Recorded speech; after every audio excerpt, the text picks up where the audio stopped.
All right, we're walking in. First thing I noticed about the house is it has really nice hardwood floors. And this is engineered hardwood.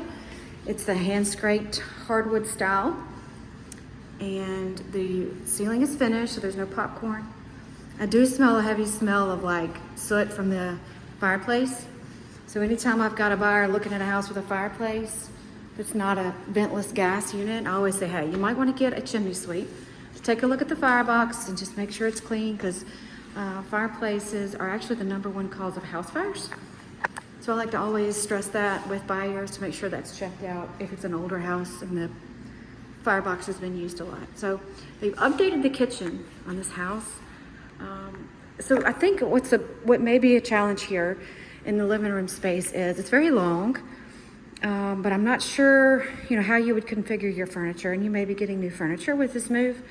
But that's definitely something to consider if you want to have a sectional or possibly 2 couches and a chair.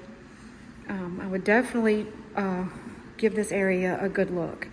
Now you've got the split brick in the kitchen. You did a great job with these countertops.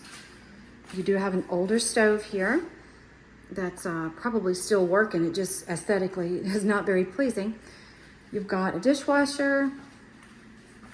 This looks like marble. That's a marble top. So marble can sometimes be a little delicate, and it looks like they've kind of patched it right there.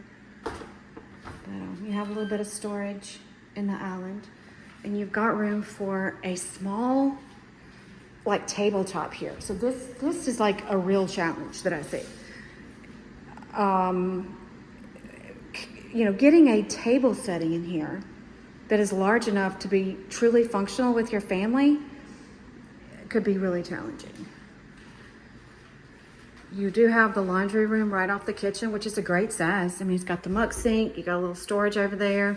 And since this is a 1-car carport, most 1-car carports end up being extra storage in most of the houses that I see. You've got 2 bedrooms over here, and it looks like this one is a really good size, probably big enough for 2 kids to share for a while, because it is big, and you've got a little notch right there that you can put a workspace in for schoolwork.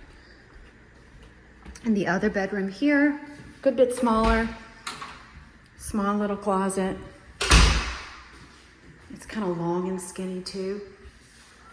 There are no blinds in the house, but definitely be something that you'd want to add. Now, right off the front foyer is the primary bedroom. Good size, probably big enough for a king size bed and 2 smaller end tables. Now, as far as primary closets go, it's long and skinny, but could be, again, a challenge for a family that has lots of clothes. You do have the double vanities in this portion of the primary bathroom. You've got a separate water closet, and I can't get the lights on in here, but you've got like a Whirlpool tub and the toilet.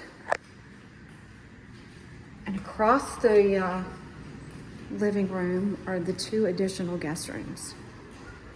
So you probably have a need for a home office, because I believe you told me your husband works from home.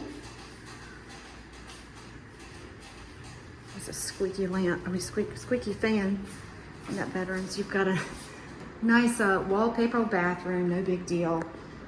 I mean, it's adequate storage for a single vanity. You do have popcorn ceilings in here, and as well as the hallway and these guest rooms. So this is the 5th bedroom. This does have a little bit different floor in this room.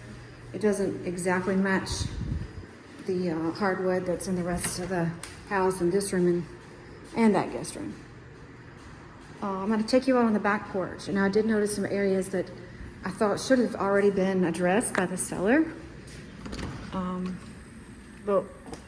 And I know your husband is handy, so it might be an issue for him.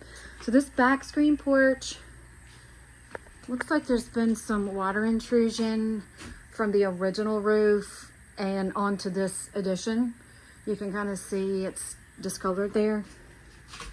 And this right here, I have no idea why, but it's open up into the attic area, which I'm thinking, even though you have a screened in porch, that needs to be handled just to make sure that, you know, wildlife doesn't easily get into your attic and squirrels chew your wiring.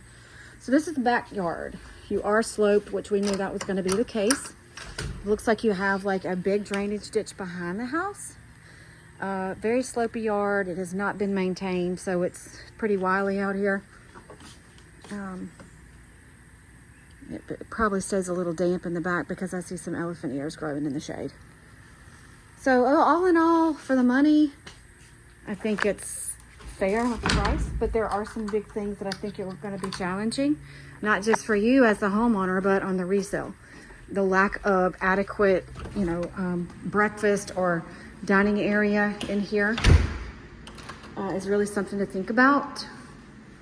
And you really don't have that much counter prep space when you start adding coffee makers and toasters and all the things that, you know, we need to run a house. But I do hope that this video is helpful for you. This is how I work, so if something else hits, you know, I can do this for you as well. But I do appreciate you working on things at home and, you know, getting your ducks in a row on that end. So you take a look at this, give me some feedback, and I will be happy to provide more information upon request. I hope you have a great day. Thanks.